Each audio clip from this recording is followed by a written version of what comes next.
तो Sherlock Holmes की योजना कामयाब रही, या कम से कम उस वक्त तो ऐसा ही लग रहा था। एक पादरी का भेस, एक नकली लड़ाई और एक झूठी आग की चेतावनी, और नतीजा? होम्स को पता चल गया कि आयरीन एडलर ने वो बदनाम करने वाली तस्वीर कहाँ छुपाई है। उन्हें लगा कि खेल अब खत्म होने ही वाला है। बिल्कुल। पिछली बार हमने यही देखा था कि कैसे होम्स ने मनोविज्ञान का इस्तेमाल किया। उन्होंने आयरीन को अपना राज खोलने पर मजबूर कर दिया, वो भी बिना उनसे सीधा पूछे। अब बस तस्वीर पर हाथ रखना बाकी था। हाँ, और इस बार वो अकेले नहीं थे। उनके साथ बोहेमिया के राजा खुद मौजूद थे, अपनी जीत का कह सकते हैं इनाम लेने के लिए। और यहीं से ये कहानी एक सीधा साधा जासूसी केस से बहुत आगे निकल जाती है।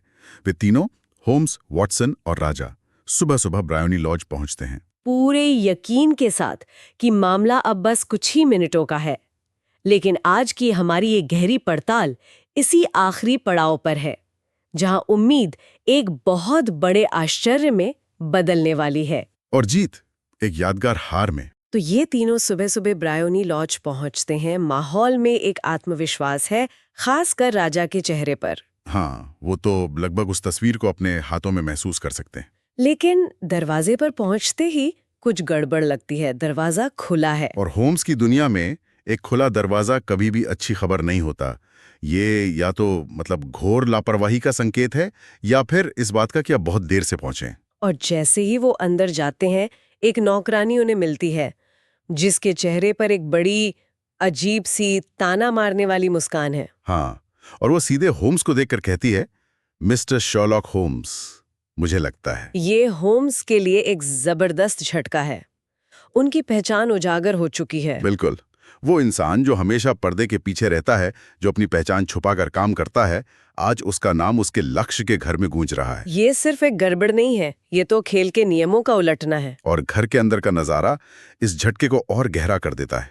सब कुछ अस्त व्यस्त है। दराजी खुली है, सामान बिखरा पड़ा है। हाँ, ये किसी चोरी का मंजर नहीं लगता, बल्कि ऐसा लगता है जैसे किसी ने बहुत जल्दबाजी में अपना सब कुछ समेटा और निकल गया।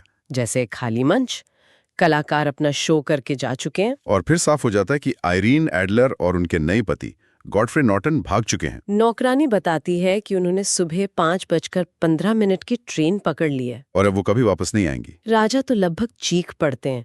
तो क्या सब कुछ बेकार हो गया?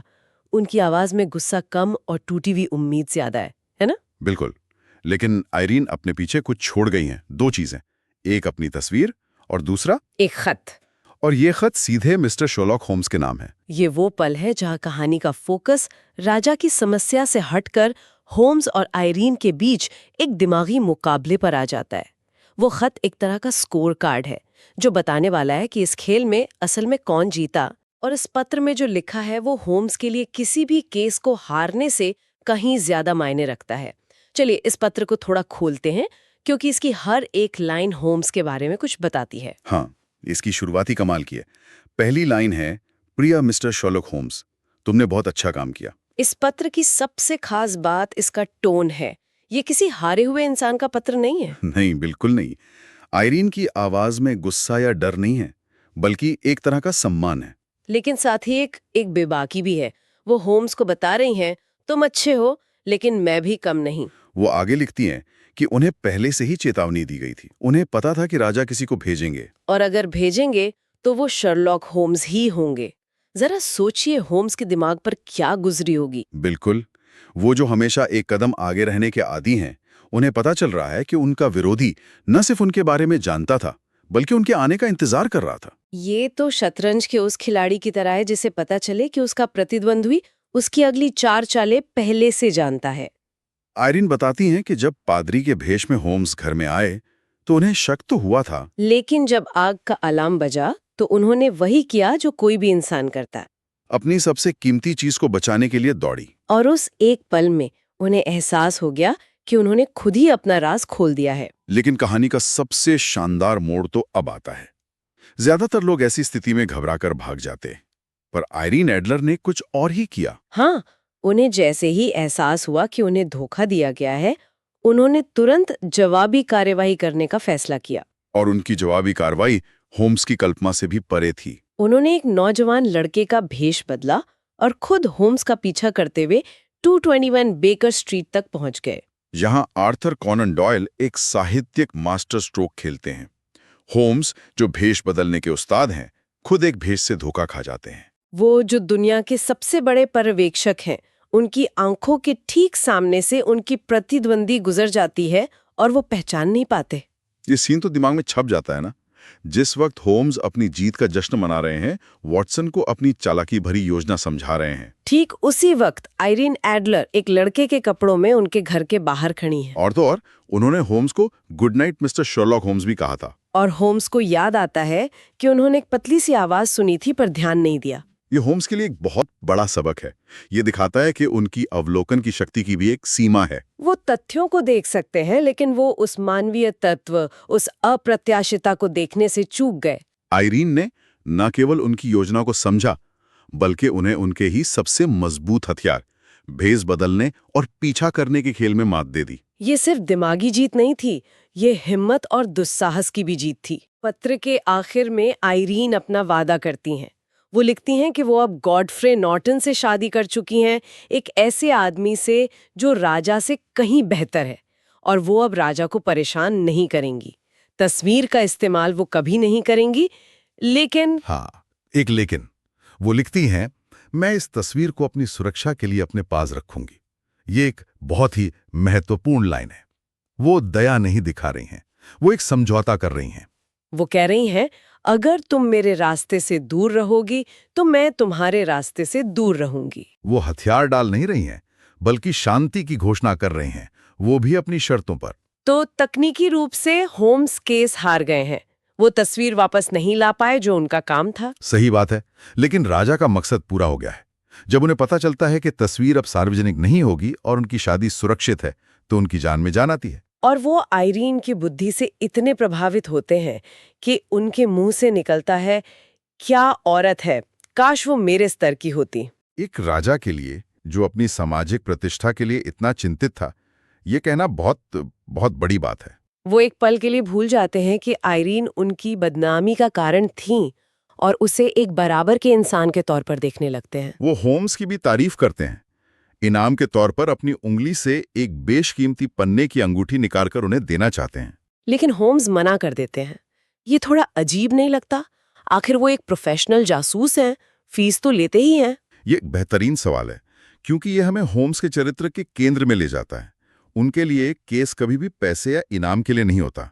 वो दिमागी कसरत के लिए केस लेते हैं, पहेली सुलझाने के रोमांच के लिए। और इस केस में पहेली तो सुलझ गई, लेकिन वो मुकाबला हार गए। बिल्कुल। वो कीमती अंगूठी उन्हें उस राजा की जीत की याद दिलाएगी, जबकि होम्स को अपनी हार याद रखनी है। तो जब राजा पूछते हैं कि वो क्या चाहते हैं, होम्स मांगते हैं वो तस्वीर जो आयरीन एडलर अपने पीछे छोड़ गई थी। राजा की तस्वीर के बदले में आयरीन की तस्वीर। ये एक ट्रॉफी की तरह है ना? हाँ, ये एक आम व्याख्या है कि वो उस महिला की तस्वीर को सम्मान के तौर पर रखना चाहते हैं जिसने उन्हें हराया।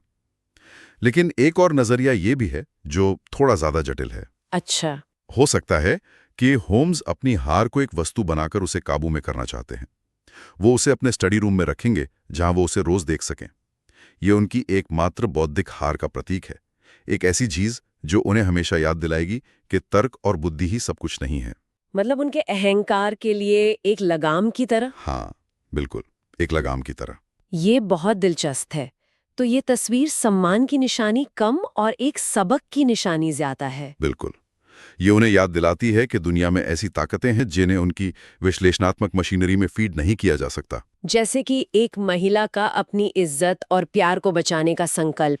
और यहीं से वो औरत का मिथक पैदा होता है। हाँ, वॉटसन हमें बताते हैं कि उस दिन के बाद से होम्स ने आयरीन एडलर को हमेशा द वुमन, यानी वो औरत कहकर ही याद किया। और इसका मतलब ये नहीं कि होम्स को उनसे कोई प्यार हो गया था। नहीं, वॉटसन शुरुआत में ही ये साफ कर देते हैं कि होम्स का दिमाग ठंडा, तार्किक और सटीक है, जिसमें प्यार जैसी भावनाओं के लिए कोई जगह नहीं। वो भावनाओं को एक लेंस पर पड़ी दरार की तरह देखते थे, जो हर अवलोकन को धुंधला कर देती है।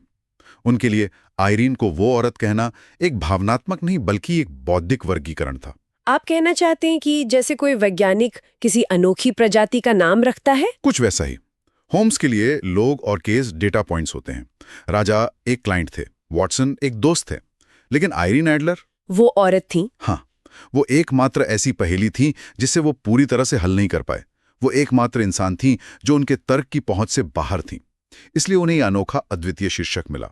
वो एक अपवाद थी और होम्स का दिमाग अपवादों से ही तो आकर्षित होता था। यहाँ पर यह भी गौर करने लायक है कि ऑथर कॉनन डॉयल ने आयरीन एडलर के किरदार को कैसे लिखा। उस दौर की कहानियों में जब कोई महिला किसी पुरुष नायक को मात देती थी तो उसे अक्सर एक फेम फटाल की तरह दिखाया जाता था। एक खतरनाक, अनैतिक और मोहक औरत। ये बहुत अहम बात है। आयरीन एडलर फेम फटाल नहीं है, वो नैतिक रूप से गलत नहीं है। उन्होंने किसी की हत्या नहीं की, कोई चोरी नहीं की। वो बस अपनी इज्जत और अपने प्यार को एक ताकतवर आदमी से बचा रही हैं। उन्होंने होम्स को हराया, लेकिन क्रूरता से नहीं बल्कि अपनी बुद्धि और साहस से। ये उन्हें उस दौर के बाकी महिला किरदारों से बहुत अलग और आधुनिक बनाता है। वो एक विलन नहीं बल्कि अपनी कहानी की हीरोइन है। तो अंत में बोहेमिया का राजघराना एक बड़े संकट से बच गया। हाँ, और होम्स को उनकी फीस मिल गई। लेकिन दुनिया के सबसे महान जासूस को उसके बराबर की प्रतिद्वंद्वी भी मिल गई। और ऐसा लगता है कि होम्स के लिए ये बौद्धिक हार किसी भी जीत से ज्यादा मूल्यवान थी। हाँ, क्योंकि इसने उन्हें कुछ सिखाया। इसने उन्हें उनकी अपनी सीमाओं का एहसास कराया।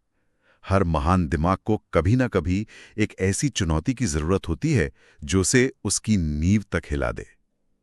आयरीन एडलर होम्स के लिए वही चुनौती थी। तो अंत में तस्वीर का क्या हुआ? होम्स ने उसे अपने पास रख लिया, अपनी स्टडी में, एक ऐसी महिला की याद में जिसने साबित कर दिया कि सबसे तेज दिमाग को भी मात दी जा सकती है। और ये कहानी हमें एक बहुत ही दिलचस्प सवाल पर छोड़ जाती है। शर्लॉक होम्स अपनी बेजोड़ तार्किक शक्ति और अवलोकन के लिए जाने जाते हैं, लेकिन क्या उनकी यही सबसे बड़ी ताकत कभी-कभी उनकी सबसे बड़ी कमजोरी भी बन जाती है? क्या वो मानवीय भावनाओं, अप्रत्याशित कार्यों और जज्बातों की ताकत को कम आंकते हैं? जैसा कि आयरीन एडलर के मामले में हुआ। ये सोचने वाली बात है ना, कि क्या सबसे बड़ी बुद्धिमत्ता सिर्फ तर्क में है या फिर उस समझ में है जो तर्क की सीमाओं को भी पहचान सके।